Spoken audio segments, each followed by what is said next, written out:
Hey guys, yes, I know. I was supposed to create videos weeks ago and I titled my first video saying I'm back, and that was over 25 days ago. And probably I'm one of the worst YouTubers out there who keeps saying that he's coming back and really doesn't come back at all.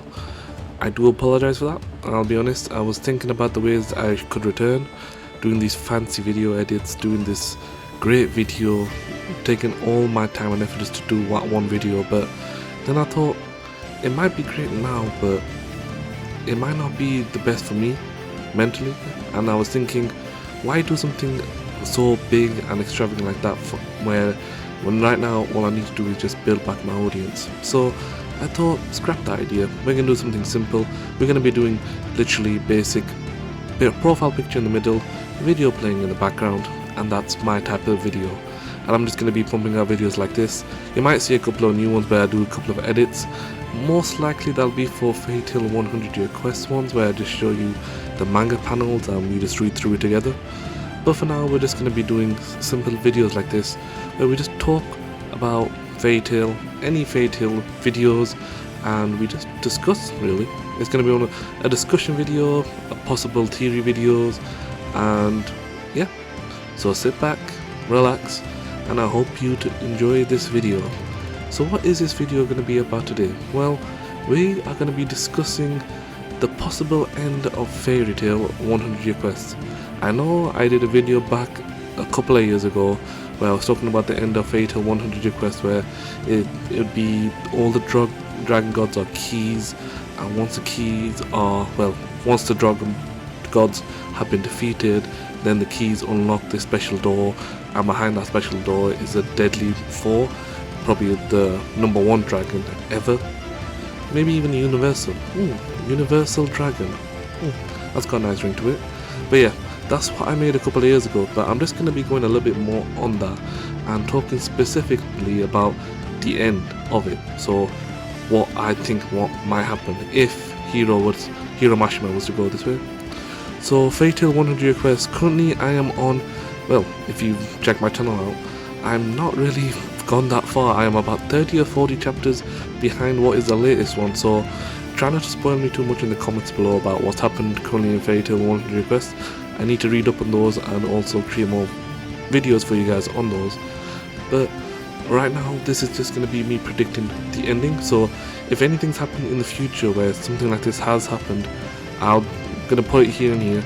I've not read any of the up-to-date mangas, so it's going to be my first view on it. So Fatal 100 Year Quest ending, I would say the main way that it would end would be where Natsu and the crew, of course, they'll be fighting this major villain after they've completed the 100 Year Quest, and this villain is no ordinary villain, where he is actually going to be, most likely I would say he's going to be one of the most OP wizards ever, whether he be a dragon, whether it be a time wizard, any other type of wizard.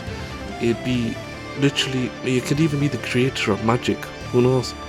But my guess is since it's going all around dragons and it's talking about dragon gods, I would say the final villain of this Fatal 100 Year Quest would be a villainous universal dragon. And it's not a dragon god, because then people would have known about it and the other dragon gods would be talking about it. I think this universal dragon is the creator of all magic, and it is the source of where the Eternanos in the magic world of Fairy Tail, it is the source of that, and it is a reason why mages in those days now have magic powers, because it came from that universal dragon. But that universal dragon now, after seeing the mayhem and destruction that his magic has caused, he wants to take back the world, so he's going to try to take the magic of all wizards in the world of Fairy Tail. And once he does that, that's when it's going to be a major fight between Natsu and the crew, maybe even the god dragons, versus the universal dragon. And it's going to be a tough fight, because this universal dragon will probably be like the all-powerful king of the dragons, even though they are kings of dragons, of course, but those are for the elements.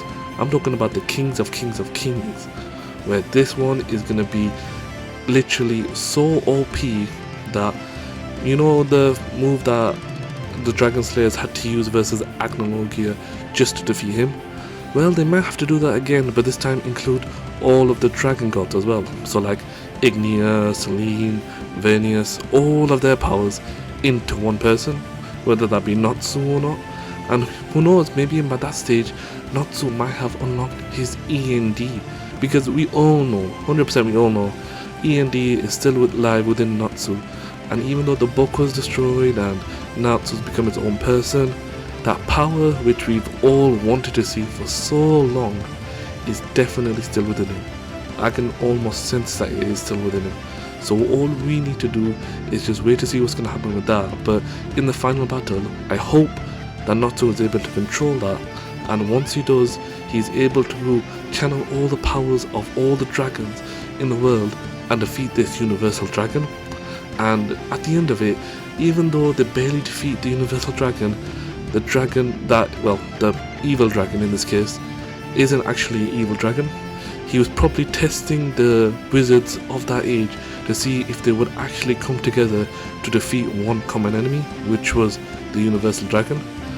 And once they've defeated that one enemy, and of course the universal dragon sees the power of the friendship that everyone has, he stops his evil villainous idea of taking everyone's magic, and he just simply does something which we thought would be impossible. He resurrects all of the dead dragons from millennia ago. So literally Igniel's revived, all of the Dragon Slayer's dragons have been revived, and even the old dragons of old. But of course, even there might be a couple of villainous ones as well, but all dragons would be revived in this scenario, and the universal dragon will just say, thank you for showing me that there is still good in magic, and he'll probably just go.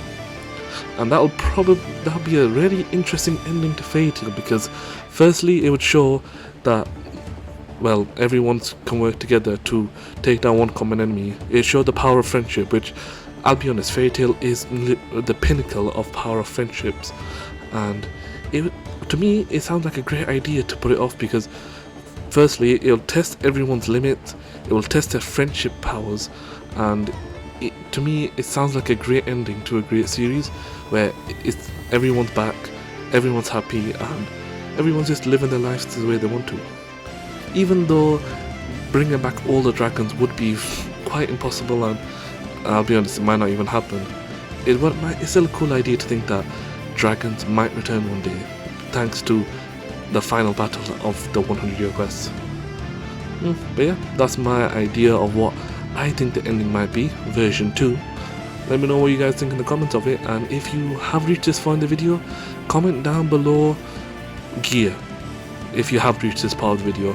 I'm just interested to see how many of you guys actually watched up until this part of the video, and if you liked the video, please drop a like, leave a comment, and I'll catch you guys in the next one. Peace.